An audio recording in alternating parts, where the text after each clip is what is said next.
Hello everyone, नमस्कार। एक बार फिर से आप सभी का बहुत बहुत स्वागत है लोधाई क्लासेस के बीए प्लेटफॉर्म पर।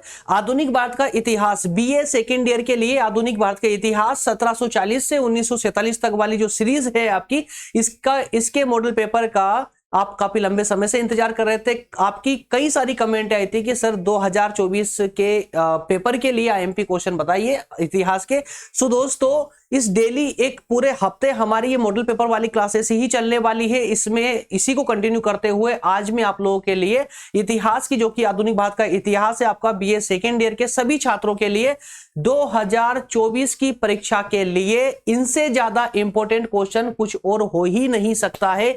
ये मेरी गारंटी, और ये सिर्फ गारंटी कोई हवाबाजी नहीं है। पिछले 5 सालों का मेरा अनुभव और 5 सालों के पेपरों का निचोड़ है ये 20 प्रश्न। अगर आपने इन 20 प्रश्नों की तैयारी बेहतर तरीके से कर ली, एग्जाम तक अगर आपने इसका 4 से 5 बार इन प्रश्नों के उत्तरों का रिवीजन लगा लिया, तो मैं गारंटी लेता हूं दोस्तों 95% रिजल्ट आपका बनेगा मात्र इन 20 प्रश्नों की मदद से। तो आइए शुरू करते हैं आज का सेशन और देखते हैं कि ऐसे कौन कौन से प्रश्न हो सकते हैं इंपॉर्टेंट। हाँ, एक बात एडिशनली मैं आप लोगों को बता दूं, जिनके एग्जाम में अभी टाइम है दोस्तों, प्लेलिस्ट को जरूर विजिट कीजिएगा। इसी सब्जेक्ट को मैंने विस्तार पूर्वक भी पढ़ाया है। हालांकि कुछ सेशन अभी इसके बाकी है, क्लासेस चल रही है, कुछ सेशन बाकी है। यदि आप लोगों की कमेंट रहेगी तो मैं इस सेशन को फिर से कंटिन्यू कर दूंगा, लेकिन आपकी डिमांड पर ही डिपेंड करता है कि हमारी क्लासेस कौन सी आएगी और कौन सी होल्ड होगी। क्लियर है? तो प्लेलिस्ट को जरूर विजिट कीजिएगा, वहां पर आपको हमारी सभी क्लासेस देखने को मिल जाएगी। 50 से ज्यादा सब्जेक्ट बीए के मैं फ्री ऑफ कॉस्ट इसी यूट्यूब प्लेटफॉर्म पर पढ़ा रहा हूं, वो भी नोट्स के साथ में। तो आइए शुरू करते हैं। टॉप 20 क्वेश्चन आधुनिक भारत का इतिहास 1740 टू 1947। ठीक है ना, ये टाइटल में लिखा हुआ है। कोई जो बीच में ज्वाइन करता है क्लासेस को, वो बार बार कमेंट करते हैं सर कौन सा सब्जेक्ट चल रहा है, तो ये हर टाइटल में ही लिख दिया मैंने ताकि आपको कंफ्यूजन ना रहे। चलिए लेते हैं आज का पहला इंपॉर्टेंट क्वेश्चन। इस सीरीज का सबसे और पहला जो प्रश्न है इंपॉर्टेंट, जो कई बार एग्जाम में पूछा गया है, बस ये कि शब्दों को चेंज किया गया है, लेकिन टर्मिनोलॉजी यही रही है। क्या प्रश्न है? अंग्रेजों और फ्रांसीसियों के मध्य हुए कर्नाटक के प्रथम युद्ध का वर्णन कीजिए। याद रखिएगा, अब यहां पर हो सकता है एग्जाम में आपसे कर्नाटक युद्ध के बारे में पूछ लिया जाए, या अंग्रेज और फ्रांसीसियों के मध्य मात्र संघर्ष लिख दिया जाए, कर्नाटक का युद्ध ना लिखे। क्लियर है ना? तो शब्दों को चेंज करेंगे लेकिन टर्म यही रहेगी, तो टर्म पर फोकस कीजिएगा। आंग्ल फ्रांसीसी युद्ध और कौन सा युद्ध? कर्नाटक का प्रथम युद्ध। क्लियर है ना? चलिए अगला प्रश्न लेते हैं। अगला प्रश्न है इसी के अथवा में कि कर्नाटक के प्रथम युद्ध के कारणों की विवेचना कीजिए। तो यहां पर अब मैं टर्म को मार्क कर रहा हूं, उस टर्म को विशेष फोकस करना हो सके तो नोट डाउन कर लीजिएगा। ठीक है, या फिर पीडीएफ आप डाउनलोड करेंगे ना तो उस पर भी मार्क करके रख लीजिएगा। अंग्रेज फ्रांसीसियों के मध्य युद्ध या आंग्ल फ्रांसीसी युद्ध, कंफ्यूज मत होइएगा। कर्नाटक का प्रथम युद्ध या कर्नाटक के प्रथम युद्ध के कारण। क्लियर है? यहां पर आपकी टर्म कंप्लीट हो जाती है। अगला प्रश्न लेते हैं। अगला प्रश्न है प्लासी और बक्सर के युद्ध के कारण और घटनाएं बताइए। प्लासी और बक्सर का युद्ध, जो कि अंग्रेजों के लिए सबसे खास युद्ध माने जाते हैं। प्लासी और बक्सर के यही 2 ऐसे निर्णायक युद्ध रहे हैं दोस्तों, जिन्होंने अंग्रेजों को भारत पर सफलता दिलवा दी। कुल मिलाकर के यही वो 2 युद्ध हैं। इन दोनों युद्धों को जब विस्तार से आप लोग पढ़ोगे ना तो आपको मालूम चलेगा कि किस तरह से इन युद्धों के माध्यम से ही अंग्रेजों ने भारत पर राज्य किया 200 साल। ठीक है, तो प्लासी और बक्सर के युद्ध दोनों को एक साथ तैयारी करना है आप लोगों को। प्लासी के युद्ध की पूरी घटनाएं, उनकी पूरी घटनाएं देखनी है, साथ में बक्सर के युद्ध की पूरी घटनाएं देखनी है। और रटना कुछ भी नहीं है, सिर्फ पढ़ना है। 4 से 5 बार इनको ध्यान पूर्वक पढ़ लीजिएगा, अपने आप ये याद हो जाएगा। इतिहास विषय है मेरे दोस्त, रटने की कुछ भी कोशिश मत कीजिएगा, सब याद होगा। बस एक एज ए स्टोरी पढ़िएगा, है ना। पढ़ना कैसे, अगर ये समझना आए, कोई प्रॉब्लम आए ना, तो प्लेलिस्ट में जाकर के इसी सब्जेक्ट को देख लीजिएगा। स्टार्टिंग के कुछ लेक्चर मैंने डाल रखे हैं, उनको देखेंगे तो आपको पता चल जाएगा, एक आइडिया मिल जाएगा बेसिक सा कि आपको तैयारी कैसे करनी है। क्लियर है ना? चलिए अगला प्रश्न है, द्वैध शासन से आप क्या समझते हैं? द्वैध शासन अपनाने के कारण और इसके दुष्परिणाम बताइए। ठीक है ना, द्वैध शासन का अर्थ बताना है, उसके अलावा द्वैध शासन को लागू क्यों किया गया था उसका कारण बताना है, और द्वैध शासन लागू करने के क्या दुष्परिणाम रहे हैं ये बताना है। क्लियर है ना। प्रश्न नंबर 4 है रेगुलेटिंग एक्ट। रेगुलेटिंग एक्ट को पारित करने के लिए उत्तरदायी परिस्थितियां कौन सी थी। क्लियर है। तो रेगुलेटिंग एक्ट पारित करने के कारण या उत्तरदायी परिस्थितियां दोनों ही एक ही टर्म है, कंफ्यूज मत होइएगा।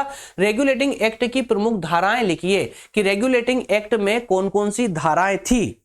तो ऐसे सभी धाराओं को मत करिएगा, 4 5 6 धाराओं को याद कर लीजिएगा। अगर इतना भी आप दे दोगे ना तो एग्जामिनर पढ़ के खुश हो जाएगा। पहले रेगुलेटिंग एक्ट के बारे में बता दीजिएगा, उनकी उत्तरदायी परिस्थिति अर्थात की कारणों के बारे में बता दीजिएगा, उसके बाद में उसमें जो धाराएं हैं, जो नियम थे, जो रूल थे, ठीक है ना, उनके बारे में बता दीजिएगा, आपका काम हो जाएगा। क्लियर है। अगला प्रश्न है प्रश्न नंबर 5 है सहायक संधि के बारे में बताइए। सहायक संधि क्या थी इसके बारे में विस्तार से विवेचना करना है। पढ़ाया है, बहुत विस्तार से पढ़ाया मैंने, ठीक है ना, इसी सब्जेक्ट के अंतर्गत। तो सहायक संधि के लाभ और हानियों के बारे में डिस्कस करना है। सहायक संधियों के लाभ और हानियां बतानी है। यहां तक क्लियर है ना। ये 5 प्रश्न हर एक टर्म पर मैं मार्क कर रहा हूं, याद रखिएगा। प्रश्न यार देखिए, एग्जाम में जब प्रश्न आपसे पूछा जाता है ना तो शब्द यही शब्द नहीं होते, सेम टू सेम प्रश्न नहीं होते, टर्म पूछी जाती है आप लोगों से। कभी भी कोई भी एग्जामिनर पेपर में हूबहू प्रश्न नहीं छापता है जो आप पढ़ के जाते हो, उसकी टर्म वही रखेगा। प्रश्न का के जो शब्द होते हैं ना, शब्दावली जो होती है उसको बदल देगा। बात समझ आ रही ना। चलिए अगला प्रश्न लेते हैं। प्रश्न नंबर 6 है डलहौजी की हड़प नीति के बारे में बताइए। डलहौजी की हड़प नीति क्या है। क्लियर। इसी को अथवा में डलहौजी की हड़प नीति का वर्णन कीजिए, इसके क्या परिणाम हुए इनको बताइए। तो एक टर्म है आपकी डलहौजी की हड़प नीति क्या थी, पूरा विस्तार से इसकी व्याख्या करनी है। इसके बाद में इसके क्या परिणाम हुए। बेसिकली दुष्परिणाम ही हुए होते हैं इनके। अंग्रेजों की जितनी भी नीति आई थी लगभग सबके दुष्परिणाम ही हुए थे, लेकिन चूंकि हर सिक्के के 2 पहलू होते हैं और विशेष करके हम छात्रों के लिए तो हमें तो दोनों ही पक्ष पढ़ने पड़ेंगे, ठीक है ना, नकारात्मक भी और सकारात्मक भी। चलिए अगला प्रश्न लेते हैं। प्रश्न नंबर 7 है विलियम बेंटिक के आर्थिक, प्रशासनिक, न्याय, शिक्षा और सामाजिक तथा सार्वजनिक सुधारों का वर्णन कीजिए। तो विलियम बेंटिक ने कौन कौन से सुधार किए हैं उन सभी सुधारों का वर्णन आपको करना है। आर्थिक सुधारों का भी, प्रशासनिक सुधारों का भी, न्याय संबंधी, शिक्षा संबंधी, सामाजिक और सार्वजनिक सुधार, इन सभी का वर्णन आपको करना है। तो कंटेंट इस प्रश्न में बहुत सारा है, बहुत सारा है। थोड़ा थोड़ा भी आप लोगों को याद होगा ना तो बहुत प्यारा प्रश्न जो है उसका आंसर बहुत प्यारा कर पाओगे आप लोग। क्योंकि दुविधा कहां पर होती है, जहां कंटेंट कम होता है और दीर्घ प्रकृति के प्रश्नों में आपसे पूछ लिया जाता है प्रश्न, तो वहां पर शब्द हमारे पास कम होते हैं लिखने के, तो वहां हम उलझ जाते हैं। लेकिन देखिए जैसे ये प्रश्न नंबर 7 है, ये तो इतना बड़ा प्रश्न, इतना कंटेंट आपके पास रहेगा कि आप थोड़ा थोड़ा सबके बारे में लिखोगे ना तो आपकी कॉपी ऐसे ही भर जाएगी, ठीक है। अथवा में है लॉर्ड विलियम बेंटिक के सुधारों की समीक्षा कीजिए। अब अगर ये प्रश्न भी आ जाता है कि लॉर्ड विलियम बेंटिक के सुधारों की समीक्षा कीजिए, तो सुधारों का बोला गया है, ये नहीं बोला गया कि आपको सिर्फ आर्थिक सुधार लिखना है या शिक्षा संबंधी सुधार लिखना है या सार्वजनिक सुधार लिखना है। आपसे टोटली पूछ लिया गया कि सुधारों के बारे में वर्णन कीजिए। तो भैया आपको सुधार बताने हैं तो इन सभी सुधारों का जो है इसमें चर्चा कर दीजिएगा। बात समझ आ रही ना। अगला प्रश्न है सन 1857 के विद्रोह की असफलता के कारण बताइए। असफलता के कारण 1857 का विद्रोह, ठीक है, विद्रोह ये क्या कहते हैं इसको, 1857 की क्रांति, ठीक है ना। तो 1857 की जो क्रांति असफल हुई थी उस असफलता के कारण आपको बताना है। 1857 के विद्रोह की असफलता के क्या कारण थे, विवेचना कीजिए, कारण क्या है बताइए। दोनों सेम है, एक जैसे ही है। क्लियर। आगे बढ़ते हैं। प्रश्न नंबर 9 है ब्रह्म समाज पर एक निबंध लिखिए। ब्रह्म समाज के धार्मिक तथा सामाजिक सिद्धांत बताइए। तो 3 टर्म, ब्रह्म समाज क्या है, किसने इसकी स्थापना की थी, कब स्थापना की थी, किन उद्देश्यों को लेकर के स्थापना की थी। इसके बाद में ब्रह्म समाज के धार्मिक और सामाजिक सिद्धांत बताने हैं आपको। कौन कौन से सिद्धांत थे इनके। सिद्धांत मतलब उनके वही रूल्स कि धर्म को लेकर उन्होंने क्या रूल्स बनाए थे, समाज को लेकर के क्या रूल्स बनाए थे, तो उन रूल्स को ही सिद्धांत कह दिया गया। यहां पर उन्हीं के बारे में आपको यहां डिस्कस करना है। क्लियर। नेक्स्ट है क्वेश्चन नंबर 10 है राष्ट्रवाद से क्या आशय है। राष्ट्रवाद से आप क्या समझते हैं। भारत में राष्ट्रवाद के उदय होने के प्रमुख कारणों का वर्णन कीजिए। ठीक है, मात्र 2 टर्म है, 2 टर्म है। राष्ट्रवाद क्या है यह बताना है और राष्ट्रवाद उदय होने के कारण बताना है। सिर्फ 2 टर्म। अच्छा, नेक्स्ट है कांग्रेस की स्थापना कब और किस उद्देश्य से की गई थी? कांग्रेस की स्थापना कब हुई थी? कांग्रेस की स्थापना कब हुई थी और इसकी स्थापना के पीछे उद्देश्य क्या थे? अथवा है कांग्रेस की स्थापना भारत में ब्रिटिश साम्राज्य की रक्षा करने के लिए सेफ्टी वॉल्व के रूप में की गई थी। इस कथन की विवेचना कीजिए। ध्यान से पढ़ना, प्रश्न क्या कहा जा रहा है कि कांग्रेस की स्थापना अंग्रेजों के लिए या ब्रिटिश सरकार की सुरक्षा की सेफ्टी वॉल्व के रूप में की गई थी।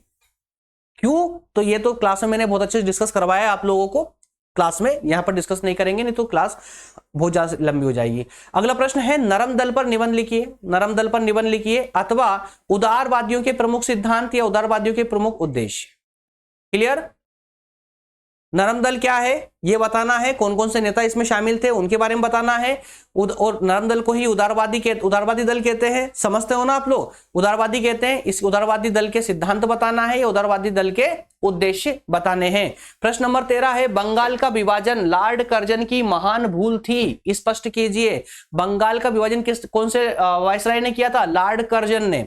और कहा जा रहा है कि बंगाल का विभाजन लॉर्ड कर्जन की एक महान भूल थी, स्पष्ट कीजिए। अथवा लॉर्ड कर्जन ने बंगाल का विभाजन क्यों किया था और इसके परिणाम क्या भोगने पड़े, इनका वर्णन आपको करना है। तो प्रश्न नंबर 13 भी एकदम क्लियर है, 2 टर्म आपसे यहां पर पूछी गई है। चलिए अगला प्रश्न है, प्रश्न नंबर 14 है गरम दल के उदय के कारण अथवा उग्रवादी राष्ट्रीय आंदोलन से आप क्या समझते हैं, इसके जन्म के क्या कारण थे? तो नरम दल और गरम दल, उदारवादी और उग्रवादी, ठीक है ना? उदारवादी नरम दल को कहेंगे, गरम दल को क्या कहेंगे? उग्रवादी। तो उग्रवादी राष्ट्रीय आंदोलन से आप क्या समझते हैं और इसके जन्म के पीछे क्या कारण थे, यह बताना है। अगला प्रश्न है असहयोग आंदोलन के कारणों तथा परिणामों का वर्णन कीजिए। असहयोग आंदोलन के उत्पन्न होने के, असहयोग आंदोलन लाने के कारण क्या थे और इसके परिणाम क्या रहे हैं, दोनों के बारे में चर्चा करनी है। तो 3 टर्म आपके सामने है, असहयोग आंदोलन के बारे में बताना है, इसके कारण बताना है और परिणाम बताने हैं, ठीक है ना? प्रश्न नंबर 16 सविनय अवज्ञा आंदोलन पर निबंध लिखिए। मतलब सेम प्रश्न है यही, असहयोग आंदोलन की तरह सविनय अवज्ञा आंदोलन क्या था यह समझाना है, इसके कारण और परिणाम दोनों को मिलाओगे एक निबंध तैयार हो जाएगा। अथवा में सविनय अवज्ञा आंदोलन की पृष्ठभूमि का वर्णन कीजिए, या अथवा सविनय अवज्ञा आंदोलन के कारण और महत्व बताइए। क्लियर? प्रश्न नंबर 17 है भारत छोड़ो आंदोलन के कारणों की विवेचना कीजिए। भारत छोड़ो आंदोलन के कारणों की विवेचना कीजिए, उन परिस्थितियों की विवेचना कीजिए जिन्होंने 1942 में भारत छोड़ो आंदोलन को जन्म दिया। ठीक है, भारत छोड़ो आंदोलन की कारण क्या थे, भारत छोड़ो आंदोलन लाने के कारण क्या थे और कौन सी वो परिस्थितियां थी जिसने 1942 में भारत छोड़ो आंदोलन लाने पर मजबूर कर दिया। चलिए क्वेश्चन नंबर 18 पर आते हैं।